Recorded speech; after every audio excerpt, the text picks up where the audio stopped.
So, Blue Red Delver. I think it's the best deck. If not, it's really close.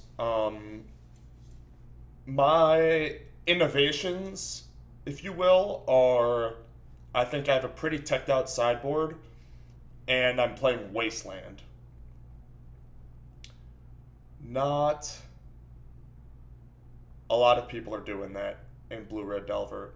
Um, it used to be that you couldn't play Wasteland because you had Price of Progress, but the deck has slowed down quite a bit. It's not as burn oriented and uses Young Pyromancer to kill people, so Price of Progress isn't the thing.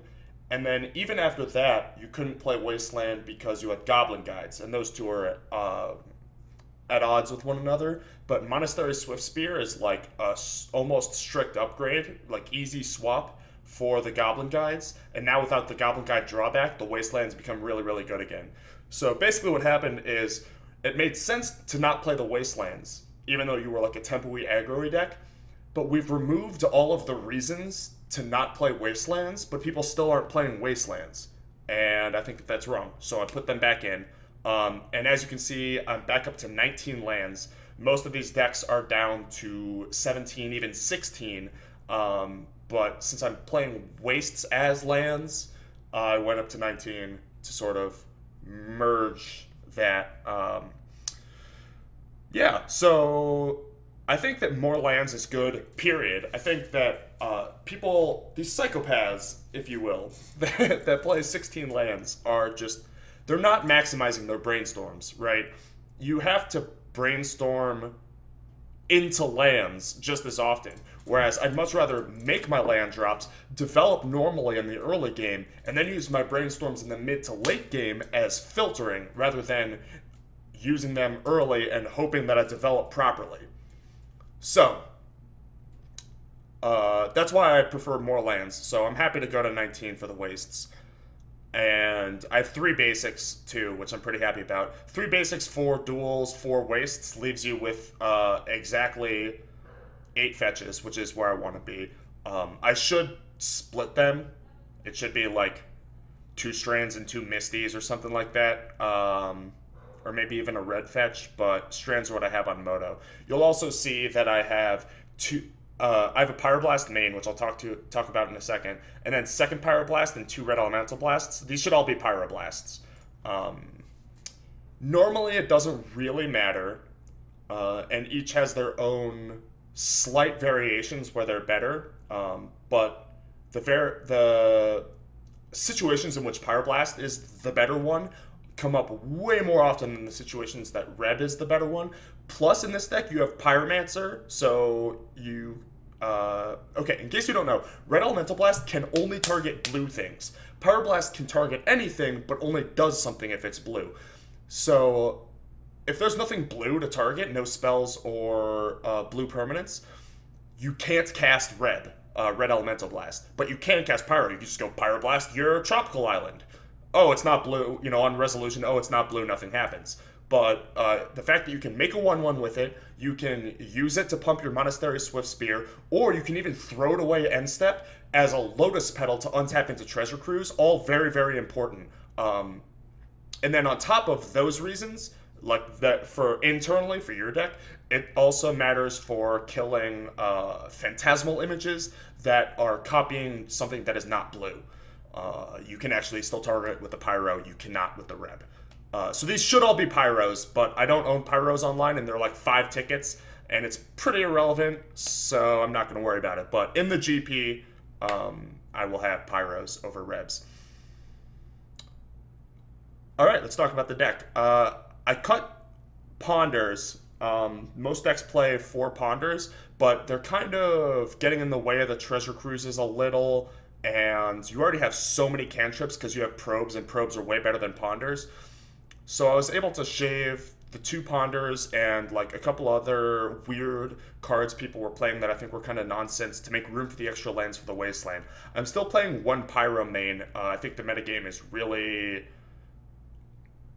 evolving around Treasure Cruise and being able to counter that for a single mana, or counter a Counterbalancer's Jace or something like that is really, really important. So I'm still playing the 1 Pyro. 2 Ponder, 4 Brainstorm, obviously, 4 Probe. Uh, for the bolts, some people are playing Chain Lightning, some people are playing Fork Bolt, some people are playing neither. I am playing in addition to the 4 Lightning Bolt, which are kind of givens, I'm playing 2 Forked Bolt. I think Forked Bolt is the best one right now. Being able to take out like a Pyromancer and a Token, or a Pyromancer and a Delver, or like 2 Elves, or 2, what's the deck called? Death and Taxes minions. Minions, you hear that? I said minions. Wow. For so long, I got yelled at for calling them creatures in Hearthstone. I just call them minions in Magic. But Fork Bolt is, I think, way better than Chain Lightning, especially because a bunch of decks can just copy the Chain Lightning back at you or one of your creatures. Even the Miracle decks have red sources, so they can just, like, copy it. I don't know, it's pretty bad. And then, like, Blue-Red Mirrors, Blue-Red White Delver, which I'm not going to call just Sky, all can copy it back at you. Burn is an actual deck, especially at GPs. So pretty happy to not play Chain Lightning, and I think Fork Lightning is a really good replacement and does what you need it to, and like has a lot of upside. One upside to ponder, though, is that it's much better at setting up Delver. I don't think you need it to set up Delver. I really don't. You only have 12 creatures and 19 lands. So, literally 1 card under half your deck, flip Delver anyway. If I have to, I'll take 50/50s all day. Is Fire Ice just too mana intensive, even once you are up to 19 lands? Yes. Short answer, yes. Look at the curve of the deck. Daze is free. Force is free. Treasure Cruise basically costs 1. The only spell that costs more than 1 in the entire deck is Young Pyromancer. The other thing I wanted to point out about the going up to 19 lands is it helps post board. I had a couple of Sulfur Elementals in addition to the Electrickeries, which all cost 2 and 3. So that helps. Let's talk about the sideboard real quick. Let's see how much time we have until the round starts. 2 minutes. All right.